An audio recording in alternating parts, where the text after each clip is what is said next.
যেখানে ভক্তি আর সন্দেহ মুখোমুখি দাঁড়ায়, সেখানে সৃষ্টি হয় নিয়তির সবচেয়ে কঠিন অধ্যায়। সতী ও মহাদেবের গল্পেও ঘটেছিল ঠিক তেমনটাই।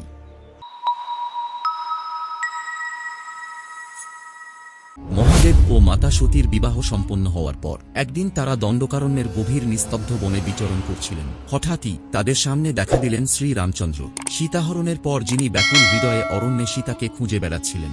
রামের মুখে ছিল ব্যথার ছাপ, হৃদয়ে যন্ত্রণা, তবুও তাঁর ভঙ্গিমায় ঝলসে উঠছিল এক অনিবার্য ঈশ্বরীয় শান্তি। এই দণ্ডকারণ্যই সেই অরণ্য যেখানে মাতা সতী মাতা সীতার রূপ ধারণ করে পরীক্ষার সিদ্ধান্ত নিয়েছিলেন। অরণ্যে হাঁটতে হাঁটতে মহাদেব শান্ত স্বরে বললেন, সতী, এ সেই নারায়ণ যার রূপে শ্রীবিষ্ণু নিজে অবতীর্ণ হয়েছেন। সতী বিস্ময়ে থমকে গেলেন।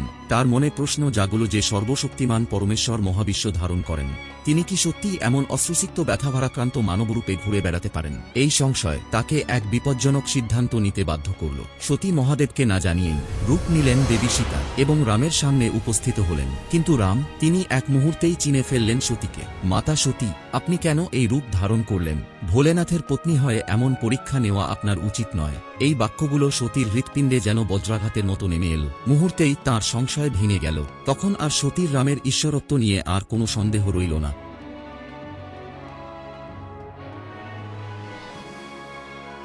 এবার মূল প্রশ্ন এখানেই, রামের সেই পরীক্ষার পর কেন মহাদেব সতীকে ত্যাগ করলেন?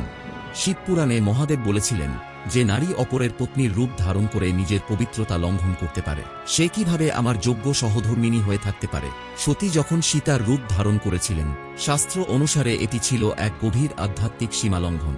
কারণ সীতা শুধু একজন নারী নন, তিনি সত্য, পতিব্রতা ও পবিত্রতার চিরন্তন প্রতীক। এছাড়াও সতী শিবের বাক্য অমান্য করেছিলেন। মহাদেব আগে স্পষ্টই বলেছিলেন, সতী, তুমি রামকে পরীক্ষা করো না, তিনি সেই পুরুষোত্তম, তিনি সেই নারায়ণ। কিন্তু সতী নিজের ইচ্ছায় পরীক্ষা নিলেন, শিবের আদেশ ভঙ্গ করলেন। সীতার রূপ ধারণ করার মুহূর্তেই সতী নিজের দেবী স্বভাবের সীমার বাইরে চলে যান। এ কারণেই শিব কঠোর কণ্ঠে বলেছিলেন, এই দেহ আর আমার পত্নীর দেহ নয়, এতে আর তোমার প্রকৃত সতীরূপ অবশিষ্ট নেই। সতী তখন নিজেই স্বীকার করেছিলেন, আমি অপরাধ করেছি। কিন্তু তিনি ভয়ে, লজ্জায় মহাদেবকে সত্য কথাটি প্রথমে বলতে পারেননি। এটাই শিবকে সবচেয়ে বেশি আঘাত করেছিল। এরপর শিব বলেন, সতী, তুমি আর আমার সঙ্গে একই আসনে বসতে পারবে না। এই কথায় সতী ভেঙে পড়লেন। হৃদয়ে অপরাধবোধ, দুঃখ, লজ্জা সব মিলিয়ে তিনি ক্রমে দুর্বল হয়ে গেলেন। অবশেষে দক্ষযজ্ঞের অপমান সহ্য করতে না পেরে সতী আত্মদাহ করলেন। এভাবেই শেষ হয় মহাদেব সতীর প্রথম যুগল অধ্যায় এবং শুরু হয় নতুন লীলা, পার্বতী রূপে সতীর পুনর্জন্ম।